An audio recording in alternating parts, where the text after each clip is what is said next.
Hai, jumpa lagi. Assalamualaikum warahmatullahi wabarakatuh. Salam sejahtera bagi kita semua. Om Swastiastu. Hari ini saya mau reading untuk kalian bintang Gemini. Baik, tema kita kali ini mengenai dirimu, dimana tentang perasaan, ya. Kira-kira bagaimana energinya ke depan, ataupun mungkin saat ini kamu sudah mengalaminya. Nanti kita lihat dari koneksi energi kartu tarot. Oke, tetapi sebelum kita mulai, jangan lupa di like, komen, subscribe channel Ica Tarot dan Ica Tarot WS Indo, supaya ke depan saya bisa lebih bersemangat untuk membacakan readingan-readingan di hari-hari berikutnya untuk kalian. Dan jangan percaya 100% tarot, ini hanya sebuah games. Kalian tetap harus selalu berserah kepada Sang Pencipta.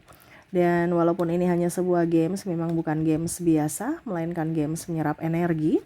Sehingga saya minta kepada kalian untuk bisa lebih bijaksana dalam menyikapi readingan yang akan saya bacakan nanti.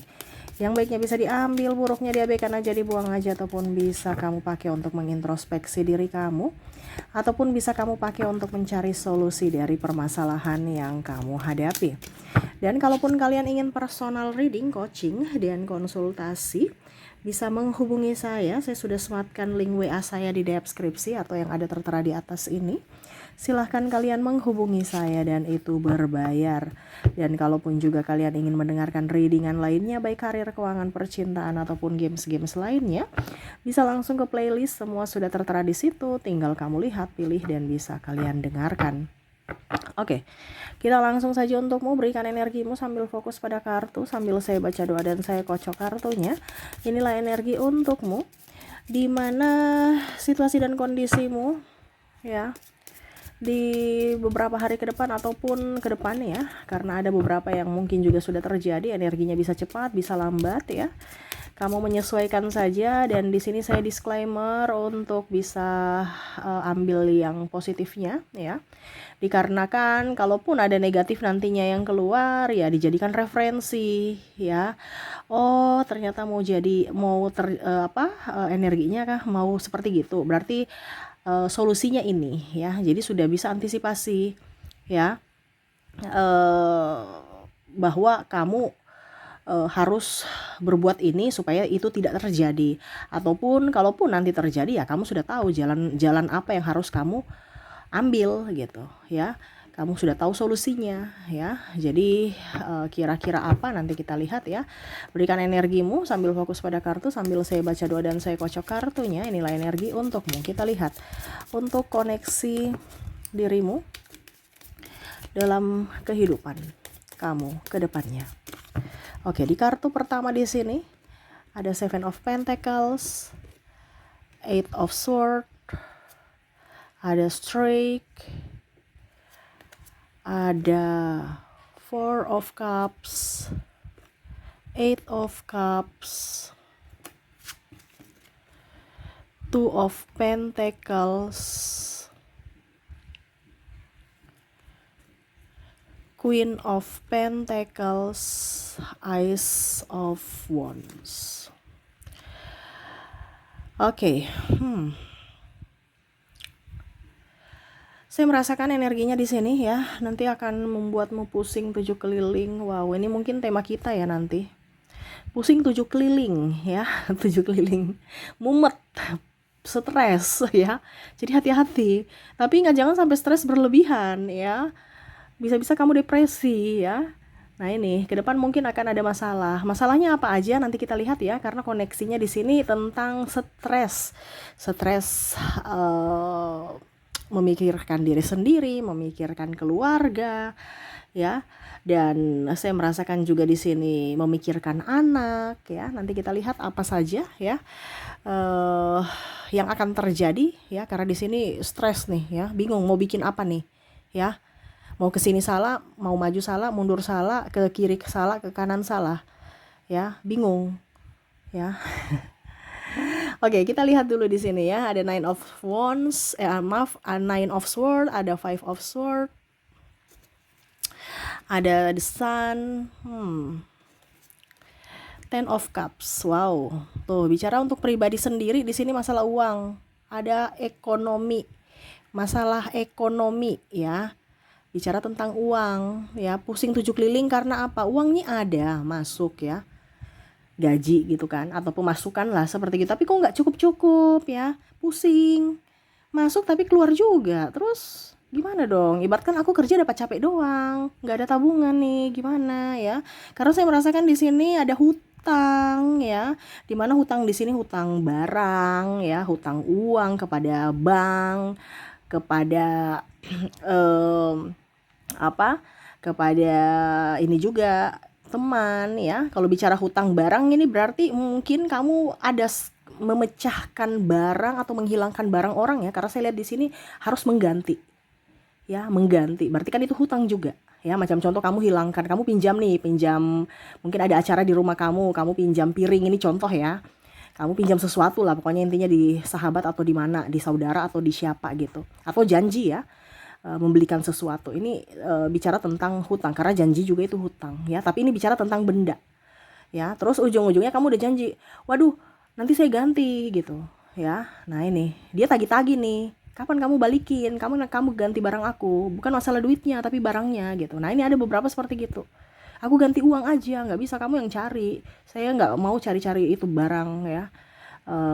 Kamu yang mungkin rusakin, pecahin ya, kamu berganti gitu. Nah ini ada seperti gitu ya, karena bicara tentang hutang barang ya, entah baju ya, diganti ya karena hilang atau sobek ya.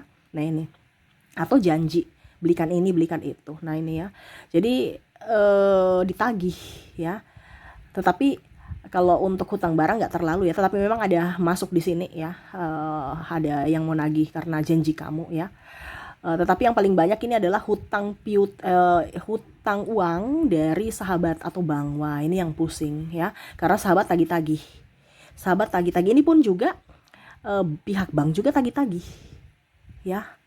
Stres, pusing. Yang lebih stres lagi nih hutang pinjol. Nah ini hati-hati ya, pinjol-pinjol nih ya. Ujung-ujung kamu bisa depresi, karena depresinya tingkat tinggi adalah pinjol. Di teror sana, teror sini. Kamu sudah dapat teror dari pinjol, kamu dapat teror lagi dari sahabat-sahabatmu atau keluargamu atau orang-orang yang kamu kenal, di mana pinjol itu meneror. Nah ini ya, jadi hati-hati pinjaman online yang gak jelas ya, ujung-ujungnya nama baik kamu tercemar ya, sampai bisa kamu yang stres sendiri, pusing sendiri, depresi sendiri ya, karena ya kamu yang salah, kamu yang memutuskan untuk pinjam-pinjam ya. Hati-hati bicara pinjam-pinjam nih, hati-hati ya. Lebih baik kita punya sendiri busuk-busuk ya, dibandingkan bagus-bagus tapi malah punya orang atau memaksakan keadaan, yaitu beli secara kredit. Nggak apa-apa kalau kita beli kredit kita mampu, tapi kalau kita memaksakan keadaan, ini yang nggak bagus. Dan ini terjadi ya. Makanya pusing 7 keliling, bingung mau cari pinjaman di mana lagi. Saya punya banyak pinjaman, mau pinjam ke situ saya saja belum masih punya hutang di dia. Ini contoh ya. Nah ini hati-hati ya. Jadi kalau ke depan ya harus punya safety tentang keuangan. Berikutnya lagi nih tentang sakit, hati-hati sakit ya. Ujung-ujungnya kamu nggak punya simpanan, ngutang lagi di orang. Aduh anakku sakit, aduh suamiku sakit, aduh istriku sakit, aduh orang tuaku sakit ya. Karena bicara duit nih ya, nih hati-hati bicara duit, harus punya safety apalagi untuk kesehatan. Nah jadi pusing lagi cari pinjaman, waduh ini repot ya.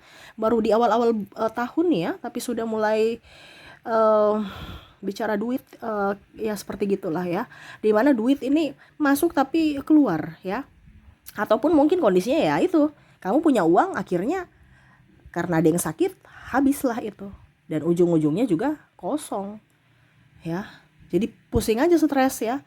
Waduh ini gimana ya, kerja tapi cuma dapat capek gitu, nggak dapat duit ya. Dan di sini juga saya merasakan energinya di mana banyak kebutuhan.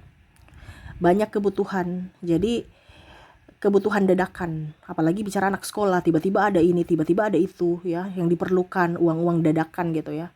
Stres lagi. Nah ini harus kalian punya safety tentang uang ya. Oke, terus yang bikin kamu pusing ini pasangan juga. Saya lihat di sini bicara tentang pasangan, overprotective, pencemburu, bikin pusing. Ya, jaga mulu, ya, telepon mulu, SMS mulu, ribut mulu, ya. Nih ada. Yang mana serasa tidak mempercayai pasangan gitu. Pasangan jadi tidak nyaman, dikekang. Karena saking cemburunya, ya kita tahu bahwa kalau cemburu berarti memang takut kehilangan atau memang dia betul-betul sayang. Tapi kalau over, ya itu nggak bagus, pasangan nggak nyaman. Tapi ini yang terjadi, ya. Jadi kamu akan pusing mana yang mau kerja, ya, mana mau untuk urusan kerja atau urusan percintaan nih. Jadi pasanganmu tuh kayak macam tahu bahwa kamu pulangnya jam 5 sore. Ya sudah jam 5, tapi ternyata kamu lembur. Nanti dipikirnya wah kamu tipu-tipu, terus kamu selingkuh, atau dia pergi samperin ke tempat kerja kamu. Akhirnya apa? Kamu yang jadi malu sama pimpinan dan teman-teman rekan kerja, ya, karena pasanganmu berulah. Nah ini hati-hati, ya. Nanti mungkin kamu nanti bicara ke pasangan, ya, saya ada rapat atau ini, atau kamu jangan terlalu cemburu, ya. Ini karena kurang komunikasi aja sih. Nah ini, jadi kalau mempunyai pasangan harus banyak komunikasi supaya dia tahu, ya, apa yang terjadi gitu. Jangan diam, nanti malah dia merasa terabaikan dan akhirnya berulah, ya. Oke, berikutnya di sini yang bikin pusing ini adalah bos, ya, pimpinan kamu atau senior, ya. Atau ya pokoknya intinya yang di atas kamu lah. Kalau kamu karyawan, ya, di mana ya kamu selalu salah dan salah. Dimarah mulu, ya. Nih, ada beberapa seperti gitu yang saya rasakan. Aduh, nih kok saya kerja kayak di tempat toksik, ya. Seolah-olah saya tiap pagi di free briefing tapi dimarah-marah mulu, di emosi mulu gitu, tidak bisa buat nyaman, ya. Nah nih ada tekanan dari pimpinan, ya. Jadi bikin tambah stres karena pekerjaan belum satu selesai sudah ada satu pekerjaan lain lagi numpuk lagi, bikin pusing seolah-olah ini saya robot, ya. Robot aja perlu dicas kok saya nggak istirahat, ya. Iya kan, robot itu perlu dicas loh, ya. Anggap istirahat, kok saya ini manusia nggak diberikan waktu untuk istirahat. Bahkan mungkin pekerjaan yang harus dia lakukan atau orang lain lakukan dilimpahkan ke kamu, tapi gaji nggak naik-naik. Nah ini ada. Jadi kamu marah gitu, tapi kayak ya ampun, ya apalah, kita cuma anak buah, ya. Ya sudah ikut aja. Jadi bos yang bikin pusing, stres, ya. Ribut mulu, marah mulu, ya. Energi negatif, ya. Dan terakhir di sini saya merasakan energinya di mana tentang anak, ya. Waduh, anak kamu nih yang bikin pusing 7 keliling, di mana anakmu nakal, ya. Ada anakmu juga minta jajan, sudah tahu sakit perut, banyak macam-macam, ya. Tapi maunya jajan, kalau tidak ngerengek-rengek nangis, tantrum, ya. Terus juga saya melihat di sini kalau bicara tentang anak, malas makan, ini yang bikin kamu pusing. Terus juga ada beberapa juga yang tidak jujur, ya, mengambil barang orang tanpa bicara atau malah pinjam duit, ya, nanti ditagih ke rumah, ya. Jadi bikin malu-malu. Ataupun di sini kalau bicara tentang sekolah, ya, nilainya turun, ya, bolos, ya. Terus ada yang tawuran atau pukul teman, ya, membuli, akhirnya ribut. Nah ini ada beberapa seperti gitu, ya. Jadi ajar-ajar etika, ya, supaya kamu sendiri yang nggak stres. Dimana ya orang tua kalau tidak berbicara baik kepada anaknya, tidak apa ya, kalau dibilang tidak mengajarkan, ya otomatis kan nanti yang dibikin susah lagi kan orang tua lagi. Jadi ya lebih baik diajarkan sopan santun, tata krama, ya. Bicara matematika dan apa itu urusan guru, tetapi kesopanan, etika itu ya setidaknya orang tua juga harus di rumah, ya. Karena apa? Itu membawa nama baik keluarga. Yang ditanyakan siapa? Kamu anak siapa? Iya kan? Intinya kan gitu. Atau itu anak siapa, ya? Nah ini kembali lagi ke orang tuanya, gitu, ya. Tapi yang ini terjadi, ibaratkan kamu udah kasih tahu tapi dia nggak mengerti juga, ataupun mungkin ya kamu terlalu sibuk akhirnya ya dia juga memberontak seperti gitu, ya. Kalau bicara tentang di rumah ya dia malas, ya. Tadi di sekolah bikin ulah, ya.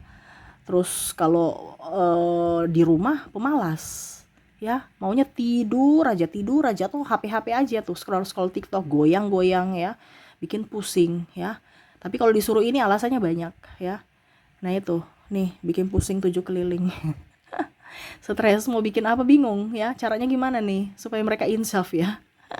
Tetapi ya itu seni, ya, dari hidup, ya, dinikmati, tetapi ingat harus ada perbuatan sambil berdoa, ya. supaya semesta membuka jalan dan ya masalahmu step by step bisa selesai.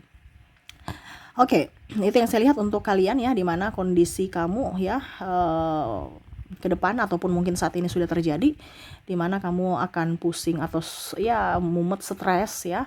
Jangan dibawa terlalu mendramatisir ya, tetap menikmati proses ya, karena itu proses untuk pendewasaanmu ya. Setiap masalah itu ada pembelajaran di situ ya, untuk bisa kamu mengambil keputusan bijaksana ya dan lain-lain. Oke, itu yang bisa saya readingkan untukmu ya. Semoga resonate ya, dan ya saya doakan semoga ke depan hidup kalian lebih baik, lebih sabar, dipenuhi kelimpahan cinta kasih dan rezeki ya. Oke, terima kasih, saya pamit. Assalamualaikum warahmatullahi wabarakatuh. Salam sejahtera bagi kita semua. Om Swastiastu. Bye bye.